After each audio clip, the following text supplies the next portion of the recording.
My name is Katherine Traeger. I'm a bridal seamstress in Lebanon, Oregon, at my atelier, The Fitting Parlor. I love to make beautiful things.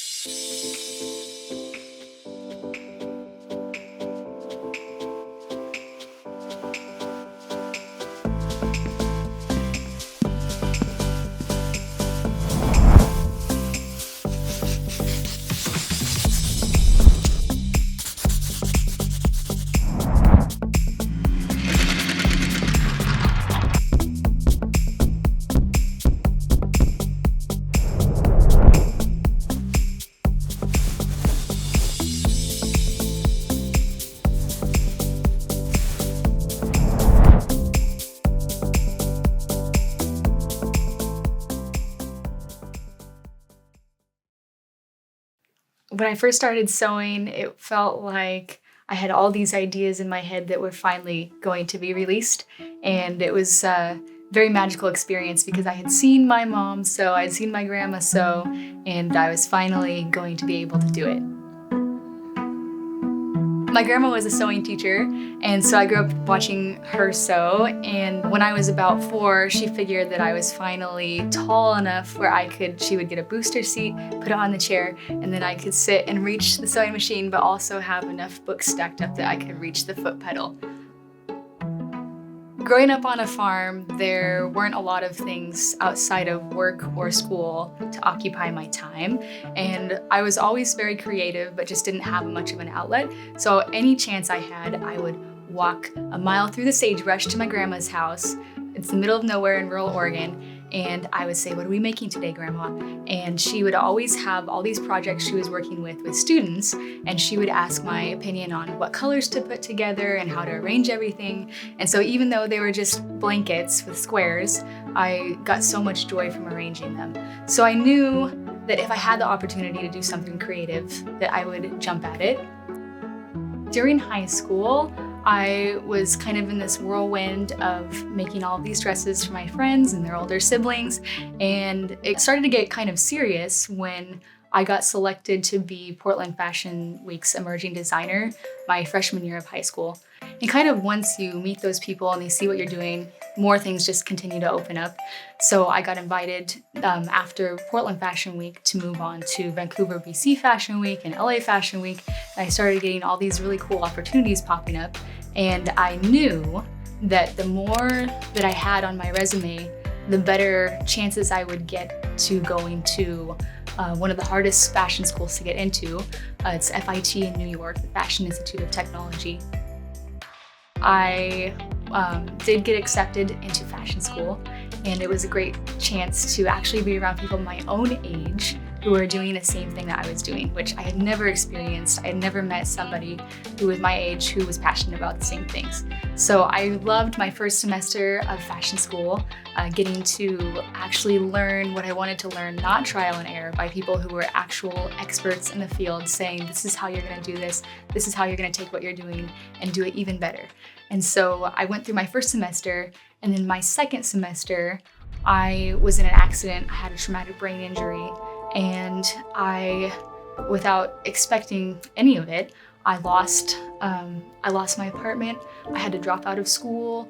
I had to basically just leave everything that I had in New York and come back to Oregon and be cared for by my family. It was a really devastating experience because I was so used to being independent, and I was used to, like, any chance in my life, if there was something that I wanted, I could work hard enough to get it.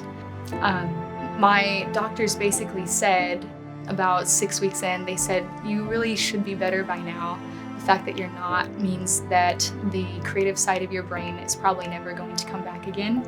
They said you're probably going to spend the rest of your life so focused on just survival and taking care of your basic everyday needs that being creative and doing the things that you used to do won't be there. There'll be a luxury, basically, that your brain won't make space for.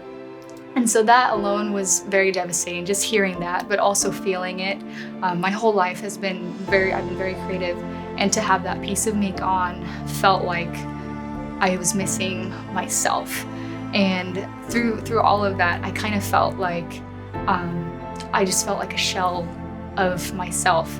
And so it was really difficult to maintain a sense of identity, losing your independence, losing your creativity, and losing kind of this outlet that I had seen as a way out of the kind of very stereotypical life that I had seen as a kid. And I was very afraid that even that side of life would be something I wouldn't be able to have. But I went to try, it's called Neurofeedback. And it's basically giving your brain positive reinforcement for all of your neurotransmitters working together. Because when you have a brain injury, your neurotransmitters are trying to do their thing, get together, but there's all these potholes. And when they hit a pothole, your brain gets a negative reward. You get a headache, or you start crying, or you do something socially awkward that just is like, I won't even try anymore. Thanks to my grandparents, I went and met with the doctor, and he said, I think I can help you. I can't guarantee, but I think that this would be a really good fit. And so I went home. I said, there's no way, it's too expensive, but both of my grandpas came together and they had a little meeting together without me even knowing. And they said, are you in? Are you in? Let's pay for this and make it happen. And it really worked for me. I went every day for a year, 5 days a week, which was a huge commitment on my family's part because I still wasn't able to drive.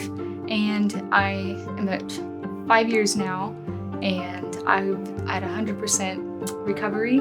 About 2 years ago, I started working full-time in sewing and alterations and designing again. And in September, I opened my own shop.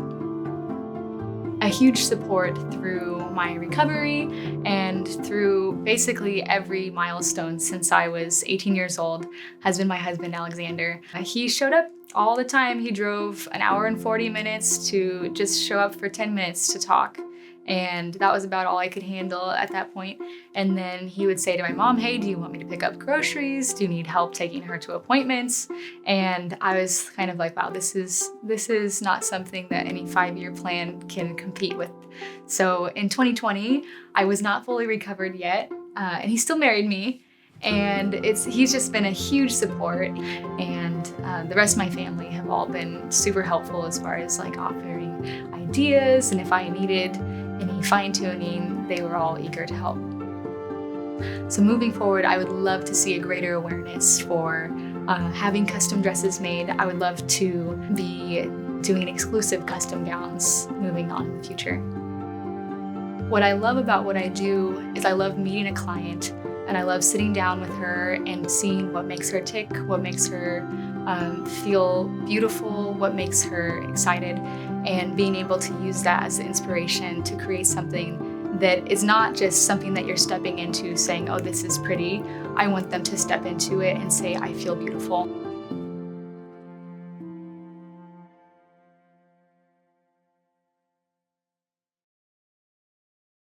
A shorter version of that.